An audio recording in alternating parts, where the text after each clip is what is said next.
Bom, Elivaldo, vamos falar sobre, primeiro, a sucessão presidencial, depois da morte do presidenciável do PSB, Eduardo Campos. A gente fica agora no clima, na expectativa para saber o que os 6 partidos que fazem parte dessa coligação vão decidir para substituir o nome de Eduardo Campos. Tem um prazo legal de 10 dias contados a partir de quarta-feira, do dia da morte de Eduardo. Embora muita gente, inclusive o próprio partido já se manifestou e familiares, que a decisão só seria tomada depois do sepultamento de Eduardo Campos, uma dificuldade muito grande para a identificação dos corpos. Há previsão de que o velório aconteça amanhã em Recife, mas não há nada confirmado, até porque os corpos ficaram muito mutilados e existe realmente a dificuldade de identificação, material genético sendo fornecido para os médicos peritos lá em São Paulo. Mas, enquanto isso, é claro que nos bastidores o assunto já começa a ser discutido pelos partidos e com a ampla possibilidade de que seja mesmo Marina Silva a escolhida para ocupar a vaga de Eduardo. O clima ainda é de comoção. O sepultamento, se ocorrer, o velório, que deve acontecer amanhã no Recife, o sepultamento está previsto para domingo. Mas é claro que a política tem a sua dinâmica própria. O governador já se manifestou de Pernambuco, que é uma Lira Neto, que é uma expressão também do PSB. O presidente também do PSB, o presidente nacional do PSB, Roberto Amaral, como também o irmão Antônio Campos, o irmão do ex-presidenciável, o ex-candidato Eduardo Campos, também já se manifestou sobre o tema. Eu não vejo, Nádia, sinceramente, outra alternativa que não seja a candidatura competitiva da agora ainda candidata a vice Marina Silva. A ex-senadora, é só olharmos um pouquinho para trás.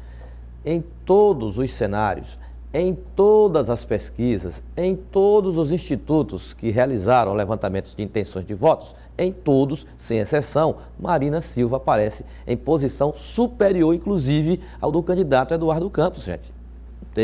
Ela sempre se apresentou bem acima até do que Eduardo Campos. Agora, claro que na composição, pela circunstância política, Eduardo Campos oferecia um potencial, e já vinha demonstrando isso na campanha, de atrair aliados, de viabilidade política, e tinha na parceira Marina Silva uma aliada importantíssima para atrair votos, sobretudo da faixa mais popular, já que ela era muito mais conhecida do que o próprio Eduardo Campos. Eu acho que é o caminho natural dessa aliança, se não com todos os partidos, mas com a maioria dos partidos, de permanecer com uma candidatura própria, sem Eduardo Campos, infelizmente, mas com a candidata a vice, Marina Silva, na condição de candidata à presidência da República. Mas vamos aguardar o que o PSB decidirá. Há já pesquisas em andamento que devem ser divulgadas domingo ou no máximo segunda-feira, já mostrando um cenário com Marina Silva disputando a presidência da República, substituindo Eduardo Campos.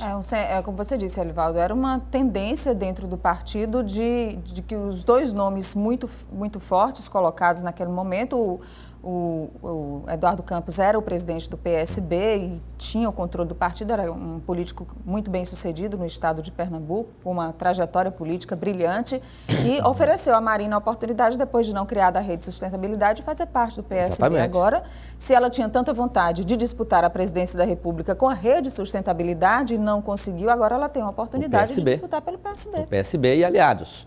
Se você observar que, do ponto de vista popular, já comentamos. Agora, no aspecto político, ela teria alguma dificuldade em construir ou manter essa aliança e também na própria sociedade, em setores da sociedade. Eduardo Campos vinha muito bem, por exemplo, no setor empresarial, conquistando cada dia mais a confiança, a simpatia do empresariado brasileiro. Marina Silva teria, nesse primeiro momento, uma certa dificuldade de se relacionar com esse segmento. Eu mesmo acompanhei o diálogo da indústria com os presidenciáveis e Eduardo Campos foi o que se saiu melhor, que conquistava a confiança, sobretudo, do setor empresarial brasileiro. Aí, Marina Silva teria esse desafio. Mas no aspecto popular, do desempenho geral na sociedade brasileira, Marina Silva tem todo o potencial de seguir representando a coligação Unidos pelo Brasil, que tinha à frente o ex-governador de Pernambuco, Eduardo Campos.